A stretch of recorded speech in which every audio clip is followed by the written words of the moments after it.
Doy la bienvenida a la Casa de América a este nuevo seminario, TTIP, nuevas oportunidades comerciales y de inversión en el espacio transatlántico.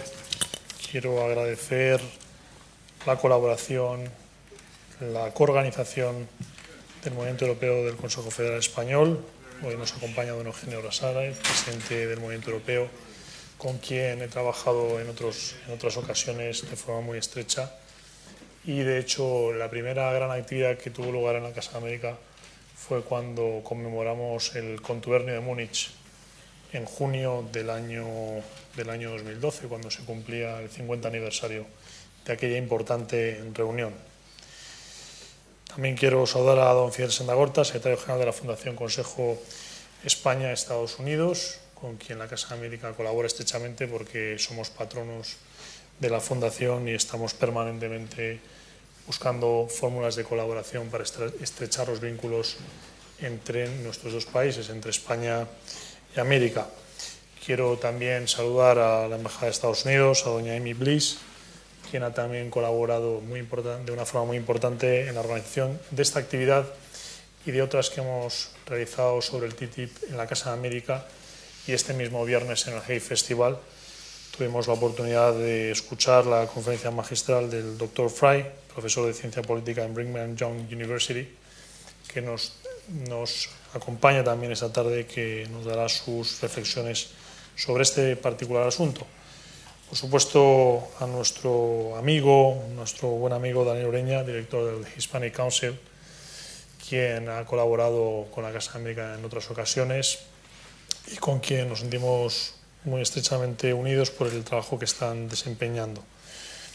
El evento que tenemos hoy, como digo, no es nuevo, porque en la Casa de América ya se han organizado 3 o 4 ponencias sobre el TTIP, analizando cuáles han sido las distintas rondas de negociación.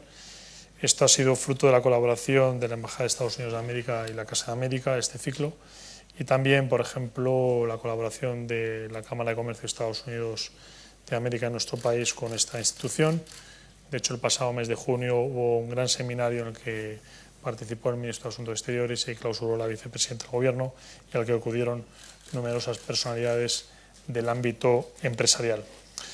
Hablar del TTIP a algunos les podría parecer que es recurrente y que es un asunto del que se viene comentando los elementos más importantes de la negociación, y que cómo puede ser que Estados Unidos y la Unión Europea, teniendo una relación económica tan estrecha, todavía no tengan un acuerdo de asociación, en este caso de comercio y de inversión. Y es precisamente uno de los elementos relevantes. Es decir, cuando pensamos las relaciones comerciales de Estados Unidos con la mayoría de países de Latinoamérica, salvo con el bloque Mercosur, añadiendo también en ese grupo a Canadá, nos damos cuenta que la Unión Europea tiene los mismos acuerdos comerciales con los mismos socios que Estados Unidos, y que la relación entre Estados Unidos y la Unión Europea es muy estrecha, pero no existe ese acuerdo de libre comercio. Por tanto, es relevante hablar del TTIP porque se está negociando ahora este acuerdo. Es relevante porque este acuerdo va a permitir que las relaciones comerciales y económicas entre entre Estados Unidos y la Unión Europea se consoliden y se fortalezcan aún más, teniendo en cuenta algunos datos. Estados Unidos y la Unión Europea representan la mitad del PIB mundial, 1/3 del comercio mundial, que representa cerca de $1 trillón, es decir, un poco por debajo del PIB de España. Ese es el comercio entre ambas zonas durante un año. Y hay un factor también relevante, y es el de la inversión extranjera directa entre Estados Unidos y la Unión Europea, que alcanza los $4 trillones, es decir, cerca de 3 veces el PIB de España. Estos datos implican que existen 7 millones de empleos directos fruto de este comercio y fruto de esta inversión, lo cual nos da una idea de la magnitud de esta relación económica, empresarial, que es parte de esa relación, porque es una relación histórica. De hecho, esta misma tarde Hay un seminario sobre la figura de Bernardo de Gálvez, el español que contribuyó sustancialmente a la independencia de Estados Unidos de América. Y si pensamos en esos 7 millones de empleos directos, no tenemos un cálculo de los empleos indirectos, pero eso nos da una magnitud de la relación, esos 4 datos que les he dado: el PIB mundial que representan ambas zonas, el comercio mundial, el comercio entre la Unión Europea y Estados Unidos, la inversión extranjera directa y los millones de empleos. ¿Y por qué un tratado de libre comercio? Precisamente para intensificar un tratado de comercio e inversión, para intensificar esas relaciones y para buscar nuevas oportunidades y nuevas fuentes de prosperidad, teniendo en cuenta que después de esta crisis es cierto que la Unión Europea está un paso por detrás en la salida de la misma, en un momento diferente a Estados Unidos, que ya ha salido con fuerza de la situación que vivimos padeciendo desde el año 2007. Solo son estas las primeras ideas que quería compartir con todos ustedes, y les cedo la palabra a don Eugenio Lasarre. Pues muy buenas tardes a todos ustedes. Saludo a los compañeros de mesa, a todos los amigos que veo que han querido dedicar estas horas de la tarde a este seminario, a los embajadores y amigos todos. La verdad es que esta sesión dedicada al acuerdo transatlántico nace de una sugerencia mía a Tomás Poveda, que siempre es amabilísimo y acoge nuestras iniciativas, y el marco de estas sesiones que está realizando Casa de América, y nos pareció que dentro de este marco dedicar esta sesión a esta cuestión, que es importante, que es importantísima, pues tenía sentido. Y yo me voy a limitar a explicar a ustedes por qué el movimiento europeo en estos momentos considera una de las prioridades de las acciones que debe de emprender las instituciones europeas la realización de este acuerdo. No voy a tratar de los aspectos económicos del acuerdo, personas que saben mucho más que yo de estos temas lo van a abordar, y sería redundante, sino más bien voy a enfocarlo desde un tratamiento de una perspectiva, digamos, política, y con la dimensión que nosotros digamos que tiene, que es una dimensión histórica. En el movimiento europeo, que como ustedes saben, agrupa las secciones nacionales del movimiento europeo de los 28 países de la Unión Europea, y está integrado, el europeísmo, diríamos que arranca de los padres fundadores y del famoso Congreso de La Haya del año 1948, y que tiene una gloriosa historia,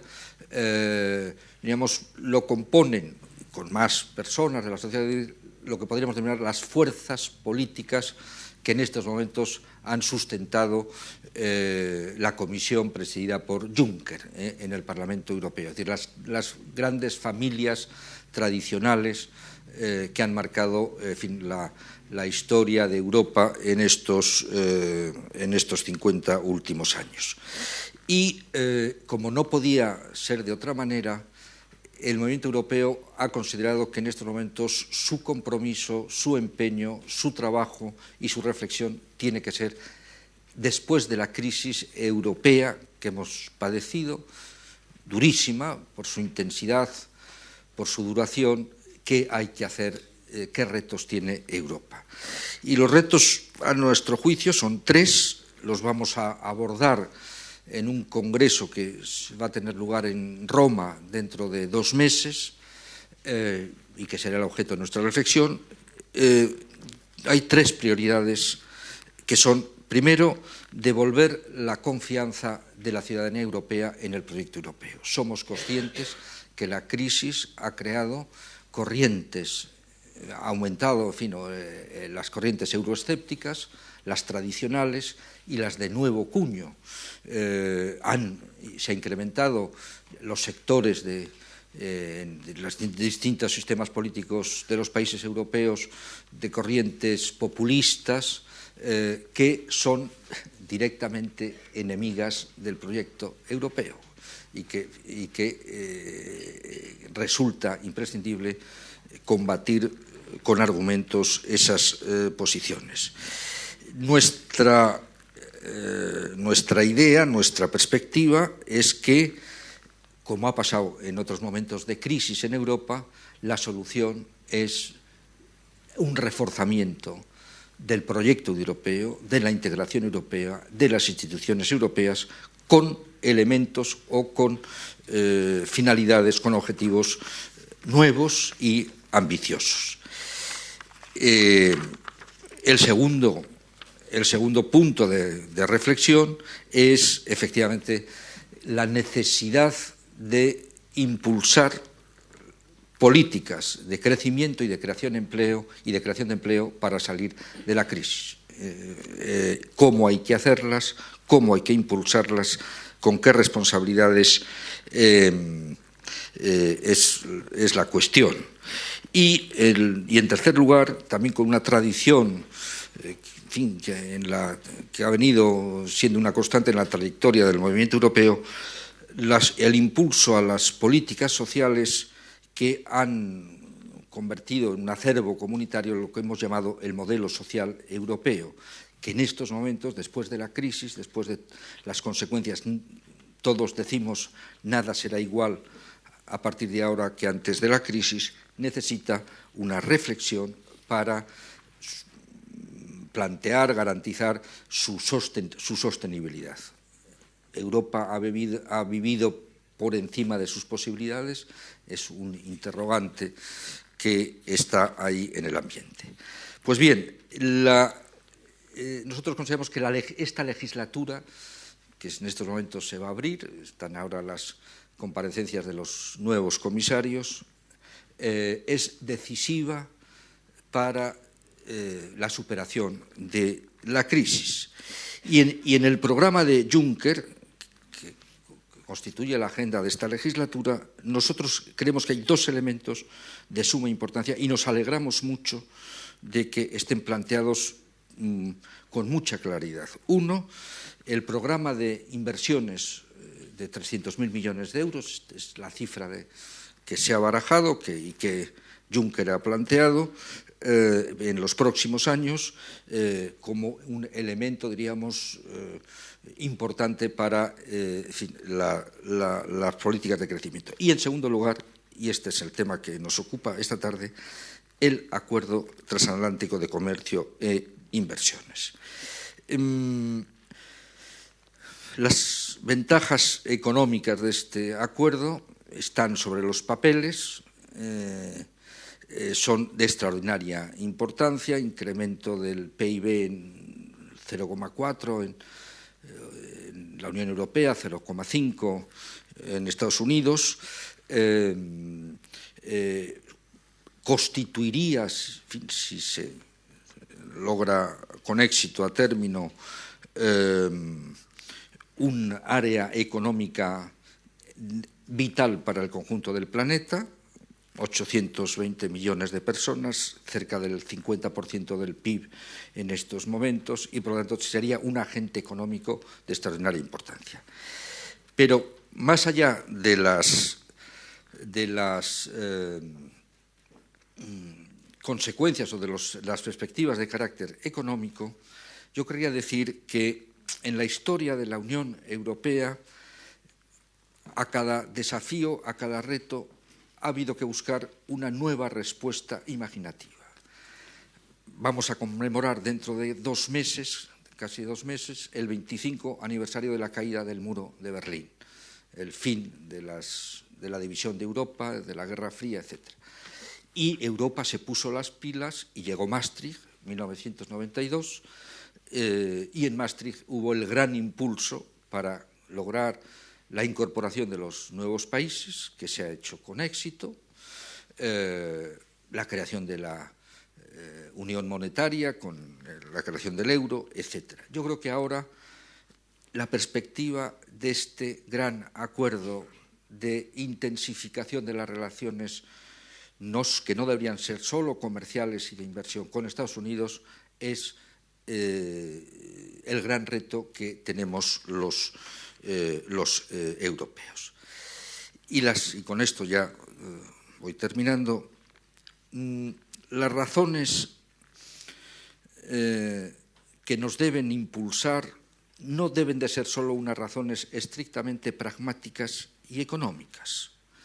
Europa no debe ser concebida como una fortaleza, aunque sea una gran fortaleza, un gran transatlántico de 500 millones de personas, sino que nosotros defendemos un modelo de sociedad abierta, de una economía abierta en el mundo, y la idea de los padres fundadores de Europa fue efectivamente que había que eliminar cualquier barreras y obstáculos para crear, diríamos, una integración real en ese caso de los pueblos europeos.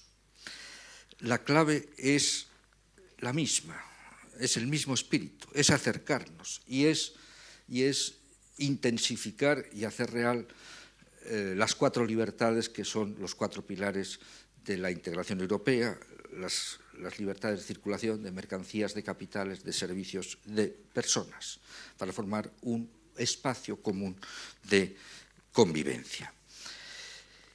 Yo leía recientemente, a propósito, volví a leer a propósito, con motivo del fallecimiento muy reciente del historiador norteamericano y escritor Herbert Lotman, la visión de los intelectuales franceses, fundamentalmente, después de la posguerra, de la Segunda Guerra Mundial, cuando se estaba poniendo en marcha el proyecto europeo. Y ustedes recordarán de aquella época que esa visión era una visión que tenía tintes antiamericanos muy sensibles. Europa había que fortalecerla, efectivamente estaba el muro de Berlín, estaba el mundo, diríamos, fuera de las libertades del Imperio Soviético, pero había recelos con la posición americana, lo cual era de alguna manera paradójico cuando los americanos perdieron muchísimas vidas para salvar la democracia y las libertades en Europa. Todavía hay residuos de esos recelos y tenemos que ser conscientes y hay que superarlos. No tiene sentido en estos momentos, diríamos, un planteamiento de distancia en relación con los Estados Unidos. Yo creo que la línea de partida política e histórica de este acuerdo, con la ambición de un Jean Monnet, etcétera, es que es muchísimo lo que nos une: compartir una civilización, un legado común, compartir unos sistemas democráticos basados en las libertades y en el imperio de la ley. Este es el esfuerzo que tenemos que hacer aquí en Europa. Yo creo que caeríamos en un error si damos un enfoque exclusivamente tecnocrático a este acuerdo. Este acuerdo tiene ambición histórica, debe tenerla, ambición política, y este es el compromiso que personas del movimiento europeo estamos dispuestos a afrontar. Yo le diría a Fonseca, como responsable de las instituciones europeas, que lo importante en estos momentos es que las ambiciones no se reduzcan y que el tiempo también apremia, que no haya un proceso, diríamos, de ralentización de las negociaciones. Necesitamos un proyecto ambicioso y un proyecto temprano en el tiempo. Muchas gracias. Gracias.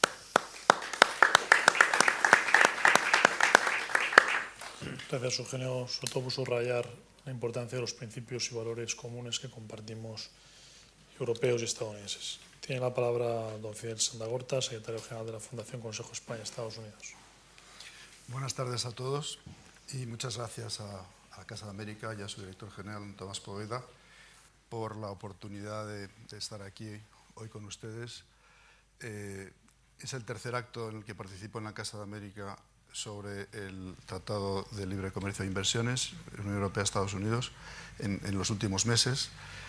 Y realmente creo que es muy de alabar que la Casa de América se haya convertido en un centro de reflexión y de debate sobre el TTIP, puesto que no se trata de un asunto de dimensión puramente técnica, sino de un asunto de un enorme calado político, y a eso me quiero referir en las reflexiones que siguen.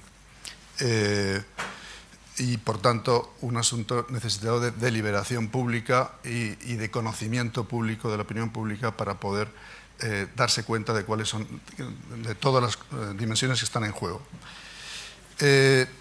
Sin duda, el TTIP en estos momentos es uno de los asuntos fundamentales de la agenda entre Estados Unidos y la Unión Europea, y por tanto de la agenda internacional, y eso por motivos, en primer lugar, motivos estratégicos.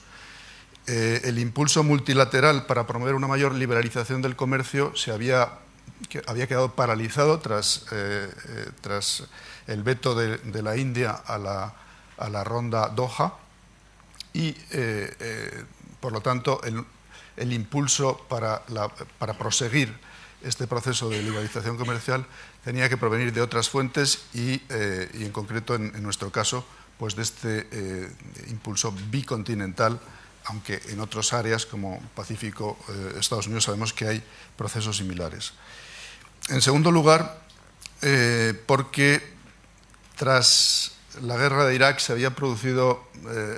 habían quedado heridas entre Estados Unidos y Europa, y el TTIP es una ocasión única para restañar esas heridas y volver otra vez a esa conciencia de intereses y de valores compartidos a los que se refería Eugenio Nassarre, valores compartidos e intereses compartidos entre dos áreas que ya no son preponderantes en el mundo, todavía son muy importantes, pero hay actores emergentes, como ustedes saben muy bien, que vienen pisando fuerte y que no necesariamente comparten ni los valores ni los intereses de Occidente, de Europa y Estados Unidos en su conjunto. Y por lo tanto, si Estados Unidos y Europa no se ponen de acuerdo, digamos, en promover unas reglas del juego que luego tendrían una influencia enorme para ser la referencia internacional del comercio, de la liberalización del comercio, o otros lo harán y otros lo harán a su manera y con sus valores. Por lo tanto, estamos ante una ocasión única de digamos, promover estos valores e intereses en el campo económico y comercial. Por motivos económicos son los más obvios, yo tampoco voy a entrar muy profundamente, entiendo que quizás Francisco Fonseca lo hará a continuación, pero bueno, simplemente dos pinceladas. Está claro que hay una prospección de cuáles serían esos beneficios esperados de la firma del tratado en términos económicos, de crecimiento, de creación de empleo, pues son muy considerables. Yo tengo las cifras de 119.000 millones de euros para la Unión Europea y 100.000 millones de euros para Estados Unidos.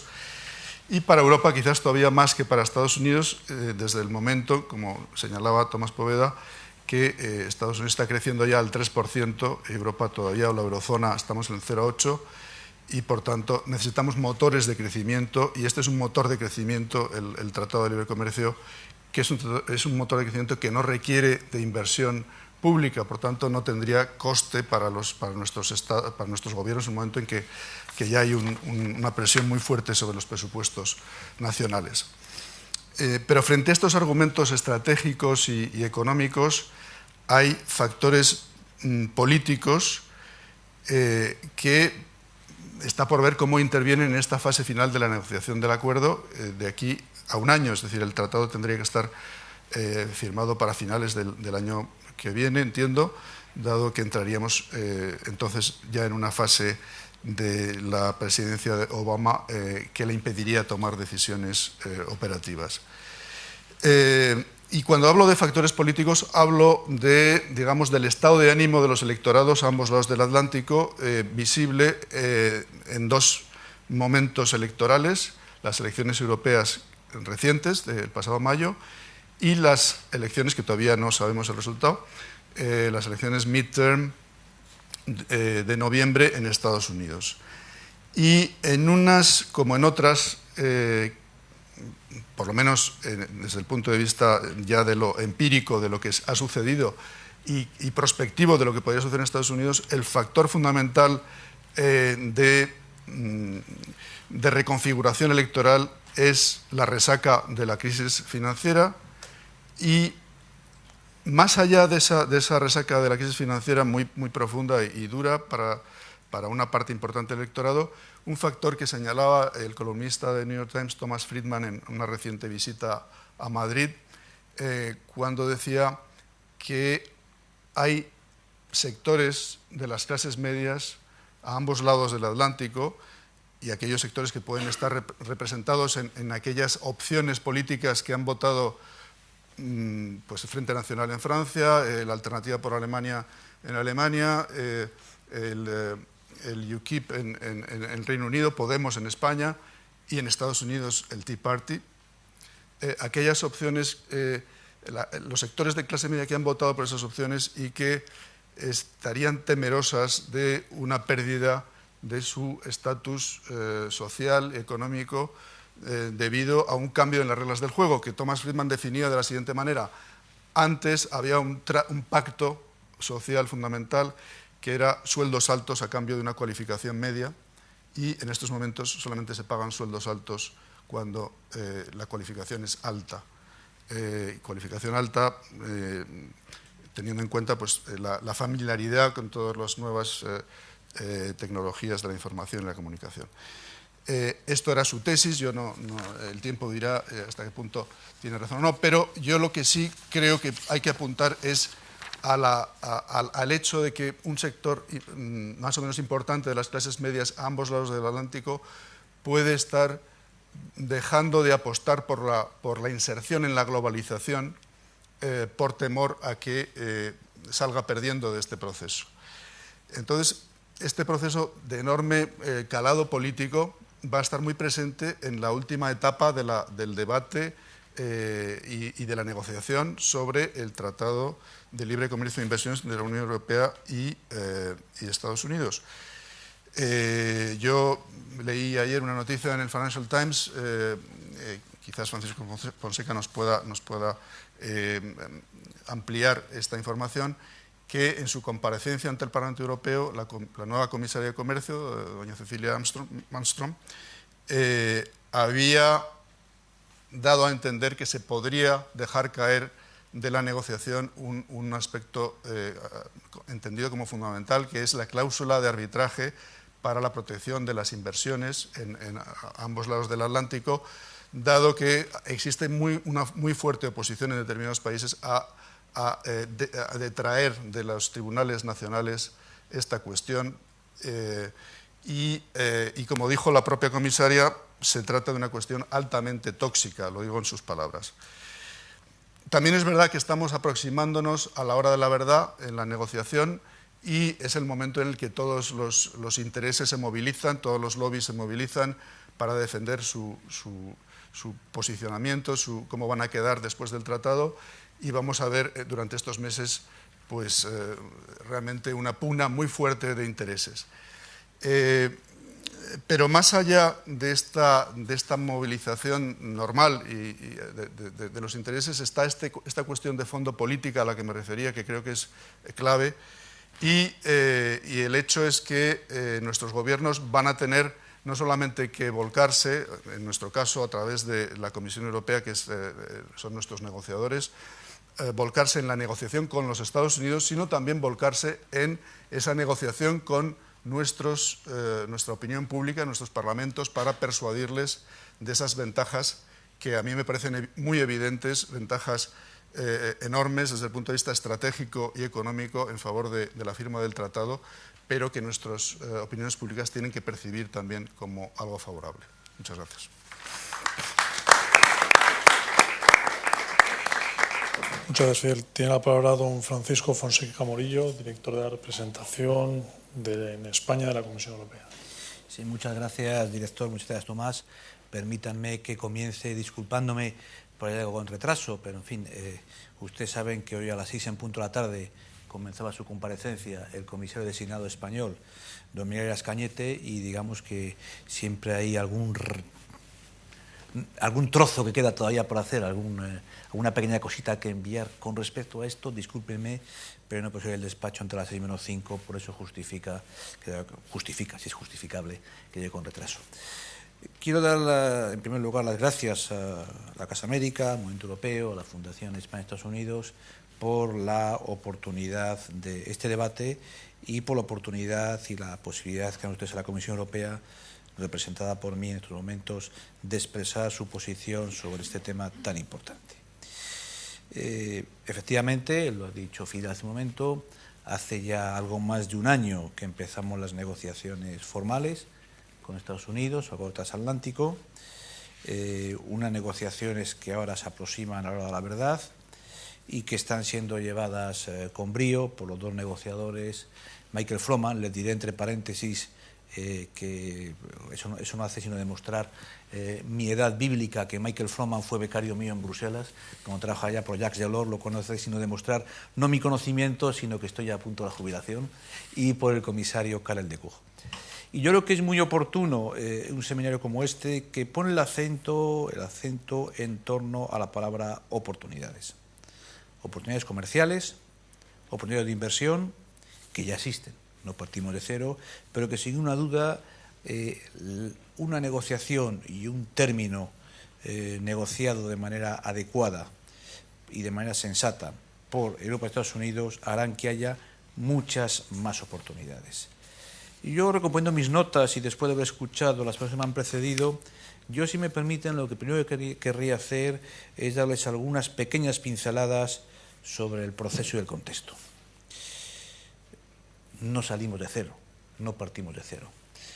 Si hoy estamos negociando, personas con más conocimiento que yo dirán después probablemente, podría decirse que el momento inicial para llegar a negociar un acuerdo de este tipo se dio en la cumbre Unión Europea-Estados Unidos de noviembre del año 2011, hace ya 3 años, en la cual los líderes europeos y americanos crearon un grupo de trabajo presidido por el entonces representante comercial de Estados Unidos, el señor Kirk, y por el comisario europeo Karel de Gucht, y que el informe final de este grupo, que hecho en invierno, febrero-marzo del año 2013, fue el que formalmente recomendó entablar negociaciones para llegar, y cito, a un acuerdo global que abarque todos los sectores.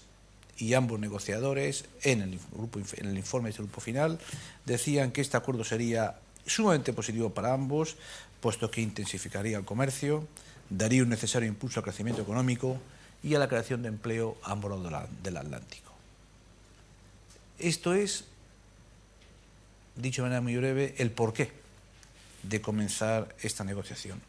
Una negociación que comienza siguiendo los arcanos del derecho europeo, con una propuesta de negociación que la Comisión presentó, la directriz de negociación, en marzo de 2013, que fue seguida por una resolución formal del Parlamento Europeo, por un mandato de negociación recibido del Consejo, y en fin, por el comienzo formal de las negociaciones hace ya algo más de un año.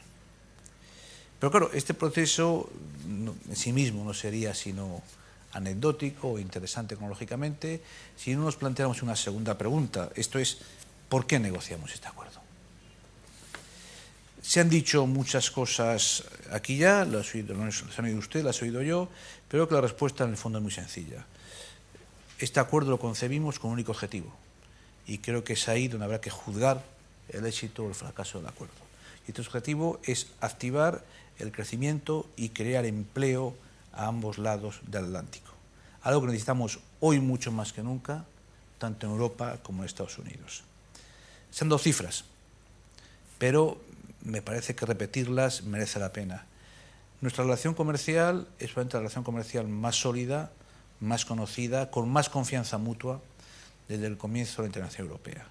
Hoy las empresas europeas, los consumidores europeos y norteamericanos intercambiamos diariamente bienes y servicios diariamente por valor de unos 2.000 millones de euros. Por ello, un acuerdo ambicioso no haría sino multiplicar exponencialmente tanto los intercambios como el ahorro neto que tendrían las empresas a la hora de comerciar de ambos lados del Atlántico. Y además, me parece que fue Eugenio que lo dijo anteriormente, los cálculos más moderados nos dicen que un buen acuerdo supondría un incremento en el PIB europeo de como mínimo el 0,5%. Ya sé que las estadísticas en sí mismas son datos matemáticos que a veces están alejados de la realidad, pero estamos hablando en torno a un beneficio en ahorros por hogar europeo de más de 500 euros anuales. Por hogar europeo. Y esto es para Europa. Se ha hablado, me parece que también fue Eugenio quien lo dijo, que esto supondría para Europa unos 120.000 millones de euros al año, 90.000, 100.000 millones de euros para Estados Unidos. Con ello, ¿qué quiero decir? Quiero decir que no nos cabe, al menos desde el punto de vista de la Comisión Europea, no nos cabe ninguna duda que el crecimiento económico adicional, que traerá un acuerdo equilibrado de comercio e inversiones, Unión Europea y Estados Unidos, beneficiará a todos. Pero además, y esto me parece al menos tan importante, y también ha sido evocado aquí, hay, al margen de los argumentos puramente económicos, sociales, hay un aspecto geopolítico fundamental. El TTIP es una gran oportunidad para las dos partes para fomentar el liderazgo común en el comercio mundial. Todos sabemos que nosotros estamos apostando por el mayor bloque comercial del mundo, centrado en el Atlántico. Pero sabemos que Estados Unidos también está negociando de manera legítima un principio de un acuerdo comercial con el Pacífico. Es nuestra oportunidad para establecer un liderazgo en el comercio mundial. Y me parece que si hay dos bloques comerciales en el mundo que comparten un mayor número de principios, de prácticas, de valores comunes, somos europeos y norteamericanos. De ahí la gran importancia de este factor geoestratégico. No voy a hablar de medidas que favorecerán a España, si quieren luego se podrá decir, pero yo creo que esta dimensión geopolítica exige algo que plantea problemas, todos lo sabemos, pero exige entrar en algo que va mucho más allá del comercio, que es el ámbito regulatorio. Tenemos que conseguir, en el sistema hard law, soft law, pero tenemos que conseguir acabar con todas las trabas administrativas. Yo no sé lo que va a pasar con el ISDS. Madame Malmström, la comisaria Malmström, hablaba de ello antes de ayer. Lo que sí sé es que en estos momentos tenemos 1.300 acuerdos de este tipo bilaterales entre países europeos y Estados Unidos, y que yo sinceramente, y no yo, sino la Cámara Internacional de Arbitraje, lo diría mucho mejor que yo, no hemos observado hasta ahora que estos 1.300 acuerdos bilaterales hayan supuesto un reemplazar las jurisdicciones nacionales por instancias arbitrales sometidas al peso de los lobbies. De ahí que cuando se dice vamos a hacer un capítulo o lo vamos a sacar del acuerdo, en el fondo sacarlo del acuerdo sería mantener la situación actual y acabar con un fantasma. Insisto, no sé lo que pasará, pero un poco para colocarlo en su contexto. Y dentro de esta situación, evidentemente tenemos una serie de retos que son fundamentales, pero para los retos, si me permiten, esta será la última parte de mi exposición, yo me gustaría hablar, para entender los retos, hablar de los mitos. Mi impresión es que esta negociación, lo cual es bueno porque demuestra el interés de la sociedad, hay demasiado ruido alrededor de. Hay demasiados mitos en torno a las grandes ventajas que va a traer el acuerdo por los convencidos y los grandes desastres que va a suponer por la parte de la sociedad que legítimamente se reivindican de ese frente anti-TTIP. Yo me gustaría intentar hablar de algunos de estos mitos y explicar tal y como lo vemos desde la Comisión Europea. En primer lugar, uno de los miedos que provoca este tratado es el miedo a decir, bueno, este acuerdo va a facilitar la privatización de los servicios públicos, como la sanidad, como la educación. Miren ustedes, esto no está en el mandato de negociación. Esto no forma parte de las negociaciones y esto no va a ocurrir. Para empezar, porque no me cabe ninguna duda que si en un momento de locura aceptáramos entrar en este tema, no cabe ninguna duda que el Parlamento Europeo nunca ratificaría el acuerdo. Porque eso es importante. Estamos sometidos al control democrático de los parlamentos nacionales y del Parlamento Europeo. Dos, también se dice que hay una carrera a la baja en los derechos laborales. Miren ustedes, estamos todavía peleándonos para conseguir que los Estados acepten no ya la armonización de derechos laborales, pero las consecuencias en términos laborales de la libre prestación de servicios tras la sentencia Laval, que hay casi entre los Estados miembros que parece que no se han dado cuenta de lo que significa la jurisprudencia. ¿Qué quiero decir con ello? Los derechos laborales es una competencia estatal, no es una competencia europea. No se nos pueden achacar cosas que no competen a la negociación. Tercer mito, las empresas multinacionales van a hacer su agosto, porque a través del llamado Investor State Dispute Settlement vamos a sacar de la competencia jurisdiccional en favor de los grandes lobbies, de las grandes multinacionales, las diferencias por un cambio de legislación ocurrido a nivel europeo. No. Todavía, insisto, la cuestión consiste en si vamos a hacer un acuerdo sobre esto o lo dejamos fuera. Las directrices de negociación propuestas por la Comisión es negociar un acuerdo ISDS que reemplace a los 1.300 bilaterales. Si la experiencia demuestra que estos 1.300 acuerdos bilaterales no han supuesto una cesión de competencias jurisdiccionales, pensamos que se puede hacer. Pero al contrario, si esto supone un obstáculo imposible de contentar, no sé si fue Fidel, quien habló del año 2016, que pende delante de nosotros como momento clave, si realmente una discusión sobre esto puede bloquear el acuerdo, ¿cuál es la mejor solución? Pues a lo mejor un acuerdo en dos fases, que yo creo el fondo del pensamiento de la comisaria Malmström. No renunciamos al ISDS, pero pensamos que esto no debe paralizar la marcha del conjunto de las negociaciones. En fin, otros mitos, los productores agrícolas americanos nos van a inundar con productos genéticamente modificados, nos van a inundar con pollos tratados con cloro o con terneras llenas de hormonas. A través del TTIP vamos a modificar nuestras leyes en materia de seguridad alimentaria. En fin, yo les aseguro que yo en ningún momento de negociación he visto que estos temas hayan salido a discutir o que realmente esté en la intención de nadie modificar el acervo europeo en materia de protección de consumidores. Y de nuevo, ¿se imaginan ustedes que el Parlamento Europeo lo aceptaría? Por favor, echen un vistazo a lo que está ocurriendo en las audiciones, en las cuales no es un escrutinio de los comisarios, es un desnudar en la plaza pública de los candidatos. Si algo queda claro, me lo decía Eugenio, ya te lo digo en inglés, me parece que lo decía Eugenio anteriormente, si algo queda claro de la Comisión Juncker es que estos 5 años que comienzan van a ser la primera vez, yo creo, en la cual la Comisión va a estar políticamente en el medio de una discusión parlamentaria, dependiendo de mantener los 415 votos que han votado por el presidente Juncker a lo largo de 5 años. No creo, de verdad, que se pueda pensar que vamos a reducir los estándares en materia de seguridad alimentaria. Uno, porque hay algo que se llama el imperio de la ley, y dos, porque políticamente sería imposible que esto pasara.